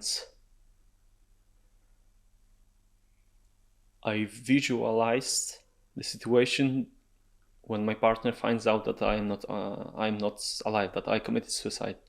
And this was the point when I started to cry. And it was something like a breaking point, because I realized that I can't do it. I just need to do something with it and stay alive for her, for my family. And then I found out about, this is the topic, which is another topic which might be weird for someone, but I found out the documentary movie on Netflix about the psilocybin, about the magic mushrooms. It was like document about how it works and stuff, and I started to research. I read all the articles about it. I watched all the films about it. Then I started to dig deeper in the darknet, because in the internet you have some amount of information, but if something is not legal in your country, it will be tough to find something. So I started to search for a couple of weeks. This guy David, who I worked for before, he was my real friend, and to be honest, from the time perspective, I am really grateful for all those experiences, because when you are broken, where you are down, you are not useful, only people who are really your friends staying with you, the rest of them disappear. I had a lot of people around me because I've made a lot of money. David, I asked him to not do it because he's organizing events in Sheffield for Polish community. There is 400 people every 2 months. And he said from the stage that I've made him £500,000, and you can imagine how many people want to know you straight away. So I had a lot of people who were calling me, texting me, wanted to meet me and stuff. And after all this happened, the great majority of them just disappeared. So it was something like a filter. From the time perspective, I am grateful that I experienced it, because right now I know who is real. Right now I know who stayed with me. It's a couple of people, but I know that when I'm gonna go on the top again, I'm gonna go there, because I know it. I know who is gonna be around me and who I should take care of, and the rest, it's not such important. Yeah. You've touched on a few points, and going back to your brother, you speak like quite unselfishly, that you thought about your brother. Mm-hmm. You thought about what would be right for him maybe Yes. you didn't want to feel that pulse because you didn't want him to go through that trauma again. You've talked about your family, your mum, siblings, and even the thought of yourself going through suicide. And then again, you think about your girlfriend, partner, how they would be reacting to you. But what I want to know is, what about you? When have you thought about yourself? Yeah, I felt like failure. I felt like zero. I felt like, and I still deal with it, to be honest. I still, sometimes I think if I still live for myself or I live for someone else. If I would be alone, if I would still be on this earth. But I think that even when I was younger, I always believed that every one of us have some talents, some gifts from somewhere. Let's say, as this, curiosity which I have. This is maybe my gifts, my talents, and I always believe that all those talents are not for us, are for other people. It's for us to make our life easier, but if I have some gift, I should use it to help other people. So at the Why? end, because I think that this is how the world works. This is something which is, The world is a selfish place. if you believe in it, If it somebody is. can Yeah. get in the queue in front of you, they will. Yeah, if, yeah, yeah, if somebody can let you out, even when you're driving, they won't let you out. It's my right. Yes. Yes. People are not But considerate. at the end of the day, I believe in it. Everything comes back to you. So yeah, this is, I think it's everything based on my beliefs. So this is my beliefs. I believe that we live for someone else. We should serve other people, but not like slave, but on some conditions. So if I am, let's say I'm good at organizing conference, I organize it. But if you wanna be part of it, you need to pay the price. That's it. But you pay the price because you know that you are not able to organize this conference. So this is how the world works. But coming back to the question, yeah, I felt like a failure. I felt that it will be easier for everyone around me. Again, everyone around me, if I die, if I commit a suicide, because if you're ambitious, you take everything around you as your, let's say, game. And the situation with my brother was something which I blamed myself for as well, because it was a failure for me. It was a failure that I could do something more. I could change something. I could help him. I wanted to help him, but I didn't. So How do you stop yourself from feeling guilt? And right now we are coming to the topic of mushrooms, of psilocybin. I've watched this material, I've read a lot about it, and I remember the moment when, this guy David took me on the one renovation of his properties. He said to me that, listen, you can lay down in your house or you can do something every day. And it was good because, he could give me money. He could, I don't know, hug me and help me, but he didn't. He said to me, wake up, you can go there, I'm gonna pay you as a labor, but you will have something to do every day. So I did it. But I remember the moment when I was laying in my bed with my partner. I was saying everything what is in my head. It wasn't easy for her, but I said to her that, again, I have nothing to lose. I want to die. I want to commit suicide. And if I someday will be weaker than I am today, maybe it will win with me and I'm gonna do it. So I want to try with psilocybin. I want to try with mushrooms because scientists say that it is safe, that it helps. I want to try it. So I booked tickets to Netherlands. I came there. There are not mushrooms, but truffles. It's similar. It has psilocybin. So I organized a trip for myself there. And I'm not gonna describe how it works because we don't have a time for it. And it's quite funny because it's not based on logic. You feel things, you experience some things during the trip, but it's hard to explain them. Every time when I talk with people and they ask how it was, I start to explain, but after 1 minute I realize that it doesn't make sense. It's not logical because it's not about logic. You feel things during this trip, and it helped me. Where did you go to take them? Netherlands. Where? Netherlands. Where's that? Amsterdam. Okay. Yeah. Okay. Amsterdam. I was in Eindhoven in Netherlands. And so this thing makes you go high, Yes. Yeah. and it takes you to a different place, You have like. and it won't kill you. No. Yeah. This is the. It's it's a topic for another podcast, to be honest. Yeah, but you can watch. Joe Rogan had two people who was talking about it. It's really common right now. It's legal in Canada right now, I think. So in 2014, scientists started to work with psilocybin, LSD, and all psychedelics, because you have drugs and you have psychedelics. So LSD, marijuana, mushrooms, ayahuasca are psychedelics, but they are in the section 1 because of the story when they found out LSD and it came out to the streets in America. It was 50s, 60s. People started to take LSD, and you had a period of people flowers in US. People who didn't want to work in the huge companies. They didn't want to fight at the war, because there was a war between US and Japan, if I am right. I'm not good in history. They didn't want to fight because they took LSD. They saw something more in this world, and they didn't want to follow the system.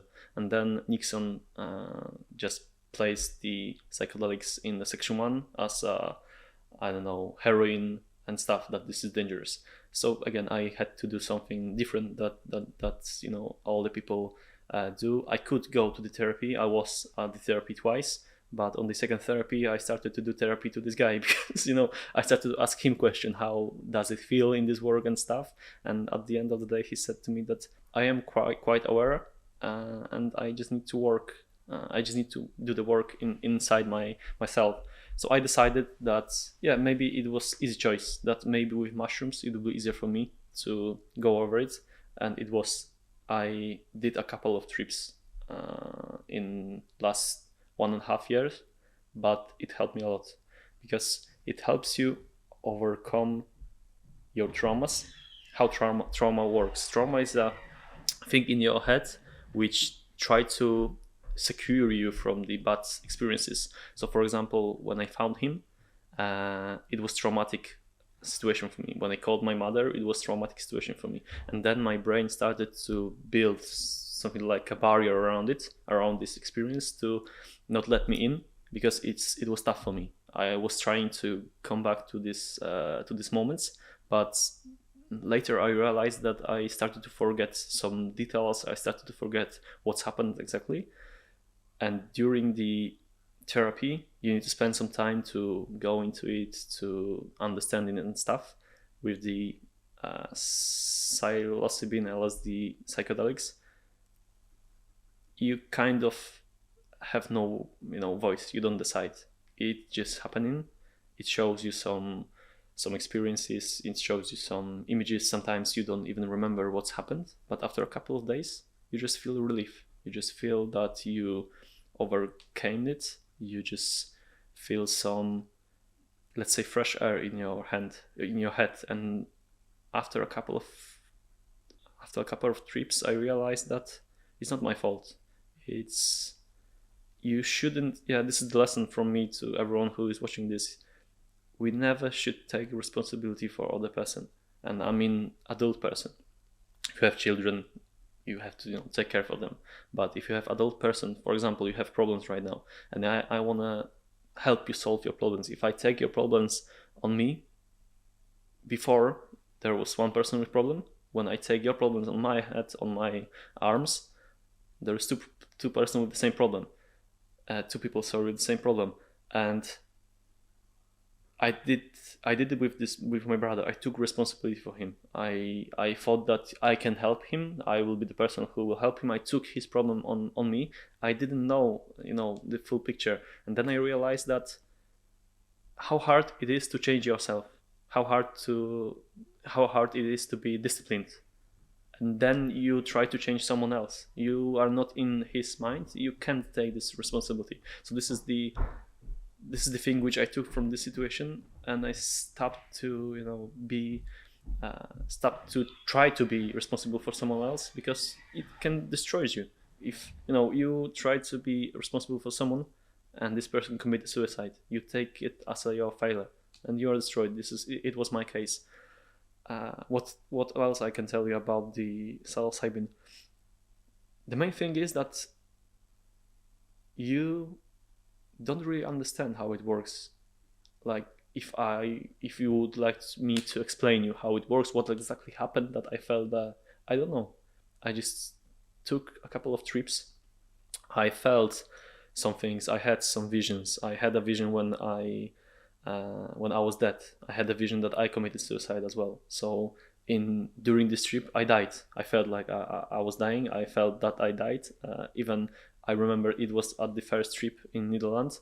I was laying in the bed. My partner was my guide.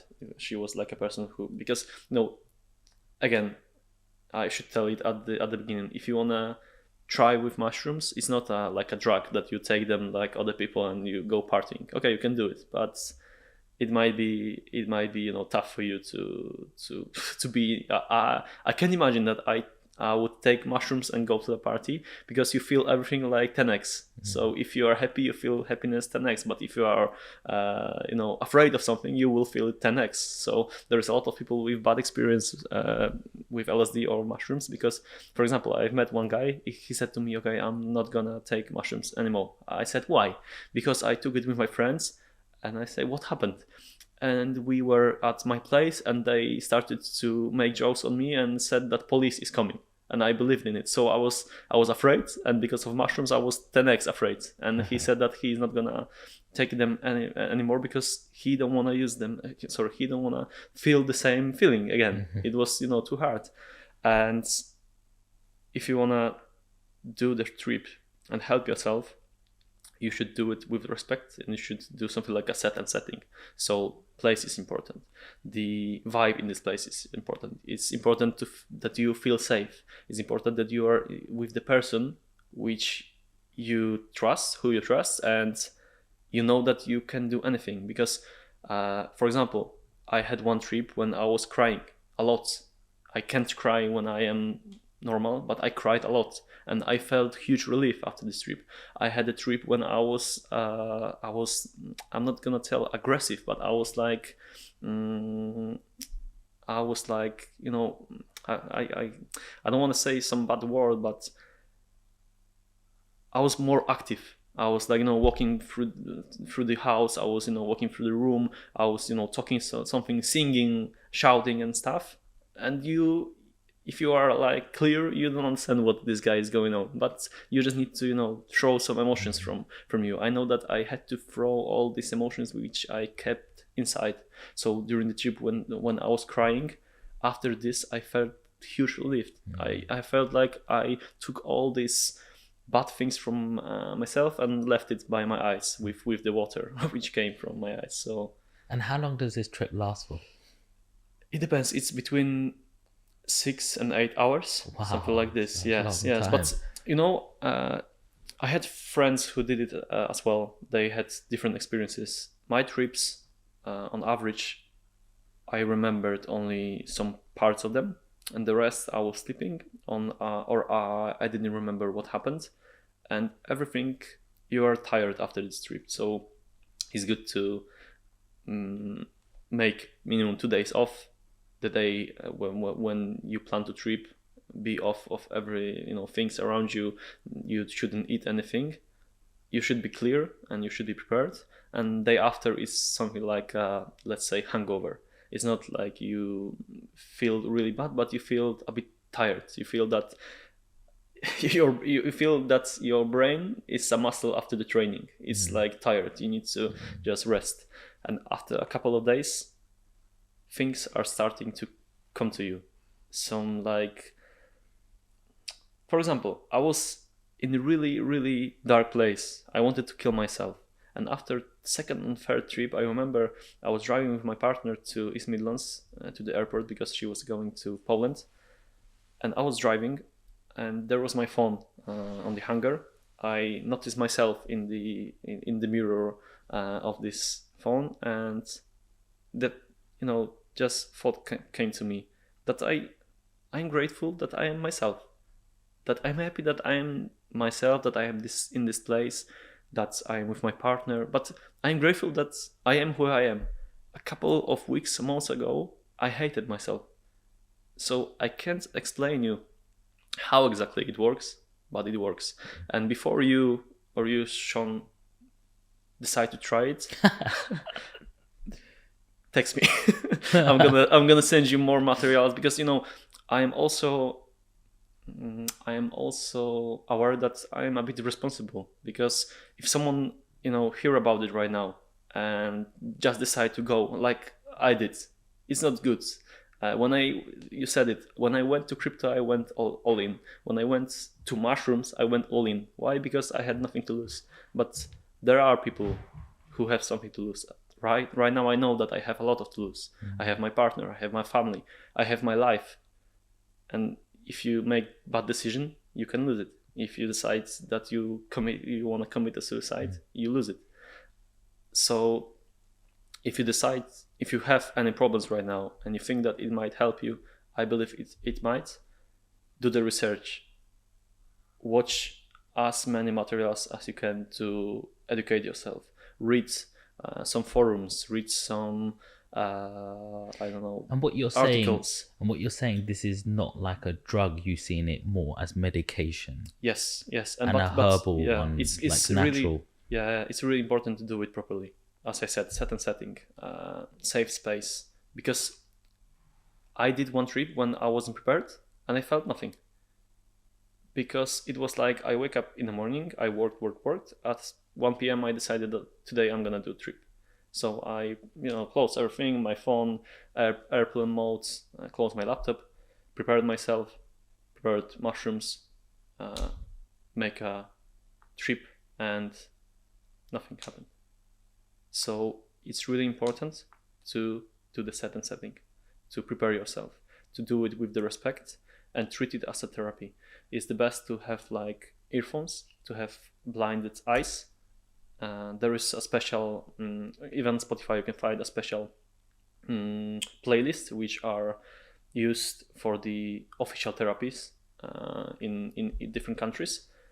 And it's the best way because you are like cut it off from the real world. You are inside and you go inside, you go deeper. And during this trip, you really work inside, not outside. Because you can take LSD, you can take mushrooms, you can go to the forest, you can go to the party, and you will have fun because everything is like colorful. You have like hallucinations, but it's not about. Do you think it's more for mental, or what about physical as well? In terms of like, just imagine someone's going through cancer and the body's not able to fight it because it goes undetected. Yes. Do you think it could help with that sort of side where somebody gets more in touch with their body and going, hang on, there's something wrong inside me and you're not even picking this up? Yes. Start attacking that. Is there any research or anything you've looked into that side? There is research. I recommend to also, there is something like a SIT talks. You have events, networking events with scientists in the UK where you can go. Excuse me. I was in Sheffield at one of these events when scientists comes and tell you about their scores, examines about, let's say, psilocybin, what they found, what works, what is not working. And with the cancer, I'm not sure if it might help, but it's again in your mental. It helps people who, for example, found out that they have cancer, then they will live only 6 months. It's tough moment, and in great majority of cases, people feel depressed. They are scared because they are gonna die. Mm-hmm. They don't understand what is gonna come after them, and it helps to those people because when you trip, you start to see something more. You realize that this, let's say, life/matrix which we live in, it's one stage and there is another.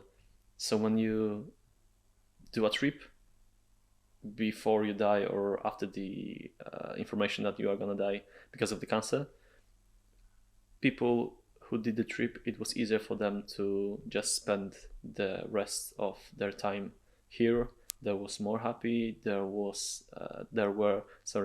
less stressed, there were enjoying the time. They were aware that they are gonna die, but they felt somewhere inside that there is something more, that they are not leaving the world and that's it, that there is another stage. And it might be weird, and what I'm saying right now, it might be like, it's hard to imagine. Even, I am logic, I am the man, so we are more logic, and sometimes I don't understand some things. But another thing which I learned from those trips, that's we don't have to understand everything, we don't have to have the control. I remember one trip I was listening the song Let It Be.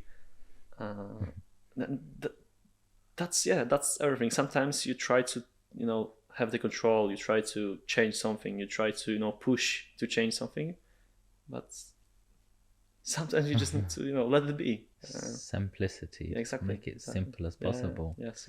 And as I said, this is not topic for like 10 minutes, because I feel that I gave you less information than I should. I really treat this topic not as a drug that we can take LSD or mushrooms and go for the party. No. Always when I start to talk with people, I try to, if I know that we have like 10-15 minutes, I tell them what I can, because maybe it will help them. To be honest, I helped with those information like 15-20 people from my circle. They did the same, and it helped them. I had a friend who is 45 right now. He told me that maybe he has depression, but he just got used to it. He lived with it all his life, let's say 45 years, so probably 25 years of adult life, and then he decided to do this trip, and he was again crying like 4 hours without any break. He was crying, and I asked him, "You were crying because of some sad things or because of happiness?" And he said, "I don't know. In that moment I was crying from happiness and in 5 seconds I was sad." And he didn't understand it. But after this trip, day or two after we had a chat, he said to me that he feels relief. He feels that he threw some stones from his heart, from his soul, and also he feels that he doesn't have to have control. He doesn't have to understand everything.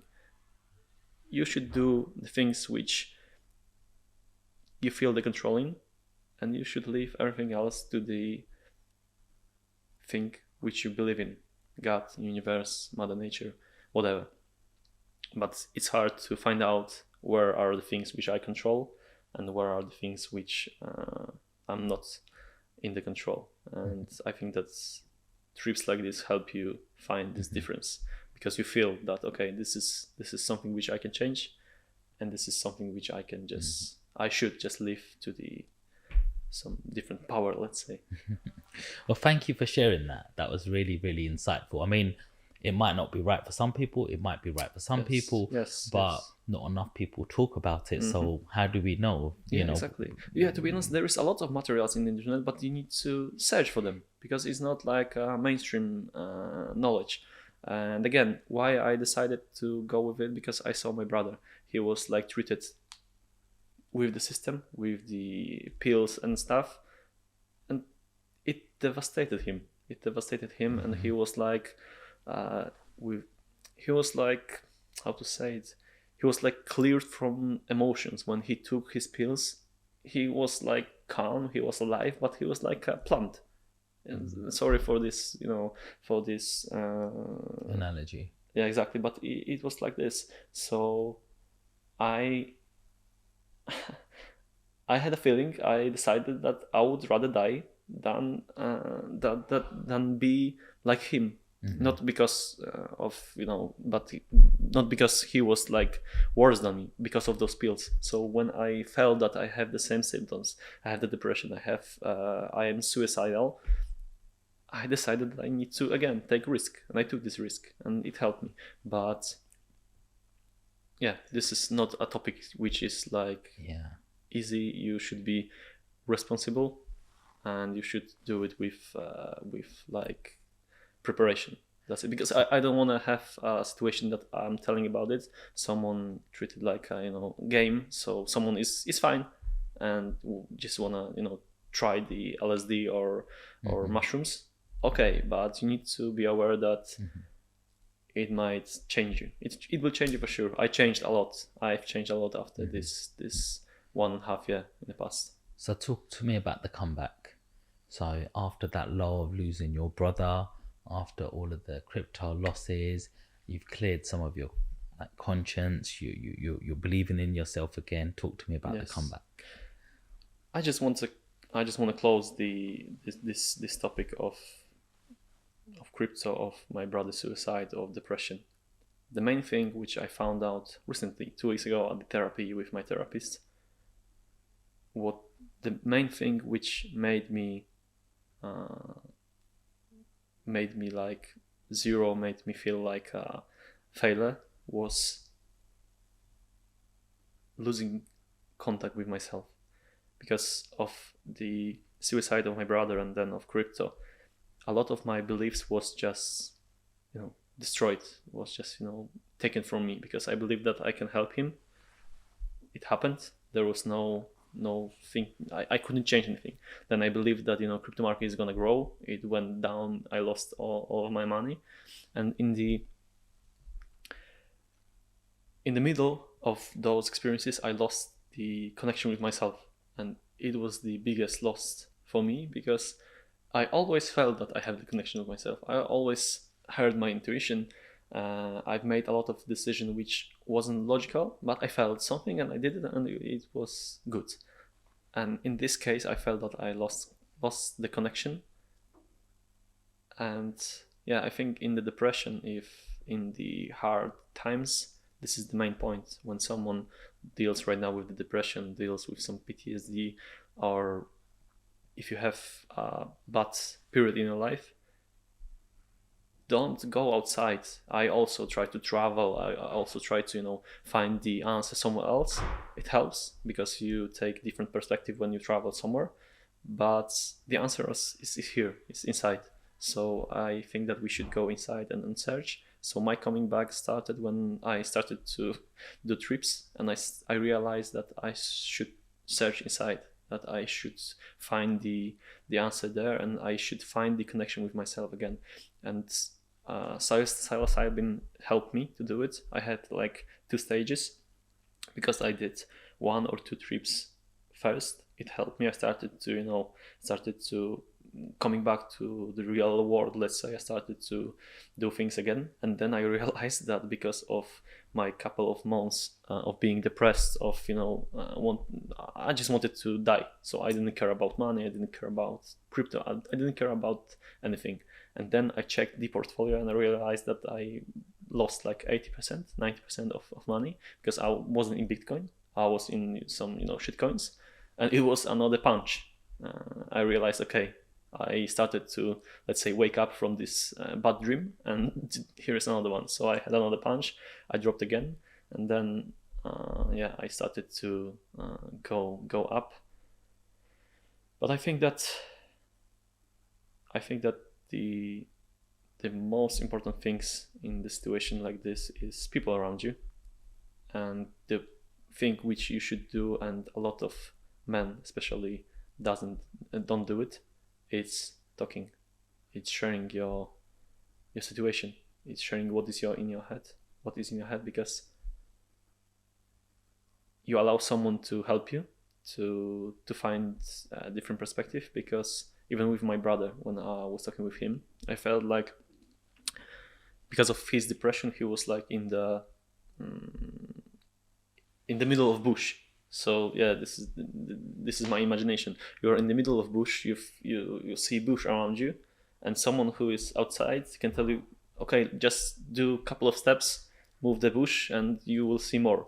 And if you don't ask for help, you can find this answer. You can find this guidance to do something and find delight in your life. And the same is in the depression, and the same is with people who don't ask for help. If I wouldn't ask for help, I was so broke that I felt that I can commit a suicide, that there might be a day where I will be weaker than I am today, and I'm just gonna do it. So again, I did it not for myself, I did it for my partner. I started to talk with her, I told her everything what is going on in my head, and he helped me. And when you talk with other people who are, let's say, healthy, who don't struggle with depression, they are able to help you, to guide you what you should do, to show you that the world which you see is not it's only the perception. You know, when you are drunk, you see the world like, you know, it's great, all women wanna, you know, go to the bed with you, you think this way, and you know, everything is just great. When you are depressed, you see everything in dark colors. You think of yourself that you're a failure. You even think that, you know, everyone is talking about you, that everyone know that you are, you know, a bad person, even if you are not, because this is the outcome of depression, of, you know, dark things. So yeah, trips, openness. I started to talk with my partner there, with people around me. Then I realized that when I had a conversation with someone, even, you know, with you, for example, we meet each other, we talk, it's okay. You ask me how was my day, it was great. How was yours? It was great. And we talk about positive things. It's hard to start to talk about depression, about some, you know, bad experiences, because someone might just think, okay, it's not my case, just live it for yourself. But I started to talk with people openly about my situation, about my depression, PTSD, you call it as you want. And then I realized that like 80% of them started to open us as well. And they felt like, you know, secure place that they can talk about it. And they started to tell me, I had the same situation, or I am in the middle of this situation like this. And then I realized that this problem is huge. It's huge. A lot of people struggle. A lot of people have some problems. But we are scared. We are afraid to talk about it. And statistics are really bad for us, for men, because 75% of men who take the action to commit a suicide, they are successful, and only 25% of women are successful, because women, they're more like asking for help. So they try to commit a suicide, but they do it not to commit a suicide, but to show you that they need the help. And with men, when we decide to do it, we just do it. And the main problem is that in men's world, depression, mental health, it's still a taboo topic, and we don't talk about it. We don't share our thoughts because we don't want to be weak. Do you think that's one of your missions now? Yes, it is. You know, it's hard because sometimes I still feel that when I talk about it, people look at me and think that, okay, you are, you know, weak bastard and stuff. It's okay, but I know it from the experience, because when I was dealing with my brother, I also tried to help him. I had good intentions, but I tried to, you know, push him to do more, because I believe that it helps. Because it helps. I know that when you go to the gym, when you take a cold shower, you live in discomfort, it helps to your mental health, because I treat myself with it to keep me alive, let's say. But if you didn't experience depression, you won't understand it 100%. You won't be able to help someone else. There is a movie on YouTube channel, Polish YouTube channel, 2 minutes. It's called My Friend with Depression. I watched it and I understood it quickly, because there is like simple situation that someone is recording, he meets his friend, they are talking, they are in a couple of places, and he just answers simple questions. And I showed it to my partner. She watched it, and I asked her, do you know what it's about? And she said, no, I don't understand this. There's a movie on YouTube where it's on Polish YouTube. It's like 2 minutes, where it's a simple recording that's two friends are meeting, one is recording another, and just a normal situation. They are in some shopping mall, in some park and stuff. They are talking. I watched it. It's called My Friend with Depression. Then I asked my partner to watch it as well. and asked her if she understood it, and she said that no, she doesn't. And then I started to read comments, and someone commented it really, really well, let's say, because he said that if you never experienced depression, you're not gonna understand this movie, because it was like a couple of small things. For example, when they went to the car of this friend, there was a mess. When he tried to arrange some meeting with him, in a couple of days, he didn't know. He said that he had some plans and stuff. When he asked him why you answer my messages, my text messages, or you don't answer my calls, or you answer the text in 2, 3, 4 days, he said that, I'm just busy. And when you watch it, and when you experience depression, and you understand that all those things comes from depression, from somewhere.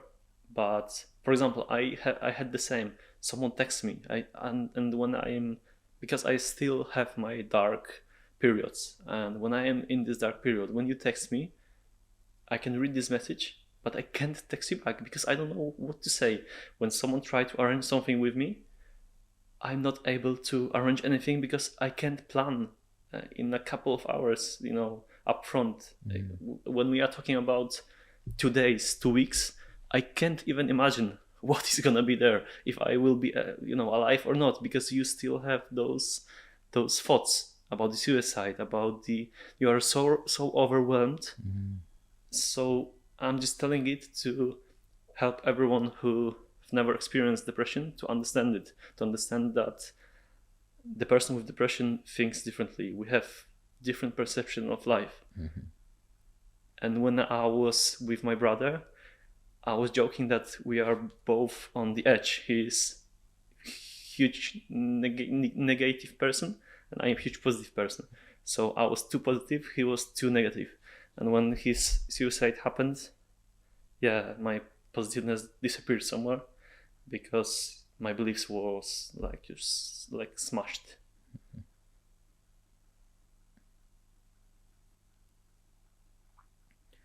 That's deep, man. Yeah. Really, really deep. Just mindful of time now, we've actually just gone over. Actually, I thought it was 12:30. It's 1:30. That's our time up. But I think there needs to be a part 2 at some point, because you're a very, very interesting person. You've hit a lot of highs, you've hit a lot of lows, and a lot of lows that nobody should really see. Not people should go through. But it looks like you're using your pain to be your purpose, and really helping people out there. Yeah, just to finish it, I just want to say that I really appreciate the invitation, because, as I said before, it's the first time when I'm talking about it. Even, if you are my friend and you watch it right now and you think, okay, why I didn't know about it, because I'm not the person who, just walking and talking about it. I wasn't. Maybe right now I will be, because I understand the value. When I had a session with my therapist, she told me that right now I decide. I can hide it or I can show it. And when I show it, I can help someone. You asked me before, what is my mission of this podcast? And I said to you, and I really believe in it, that if someone is gonna watch it and anything what I said help her or him to overcome his dark day, depression, or decide to stay alive one more day, it will be enough for me, because I help someone. 100. And if you have suicidal thoughts right now, remember that if you're gonna do it, there will be no other choice. If you decide to stay one more day, maybe something is gonna change.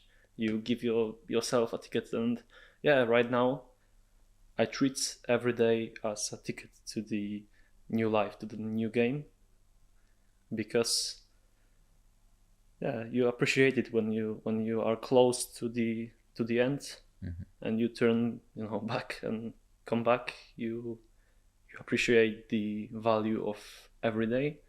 But what I wanted to say, that it wasn't easy to me, because I felt that maybe I don't have anything which I can share with other people, because on the podcast, social media, we share our success. We share what we did great. I have some successes, but I don't see them as successes. Even I told my partner after last Savoy's meeting, where we had a chat, and you said to someone else about me, this is no one. He's organizing conference. He had this guy, 300 people, and I realized, yeah, he's talking about me. Because in my head, it's nothing. It's nothing, big. It's no big deal, because sometimes we just get used to our successes and we think that it isn't worthy, but it is.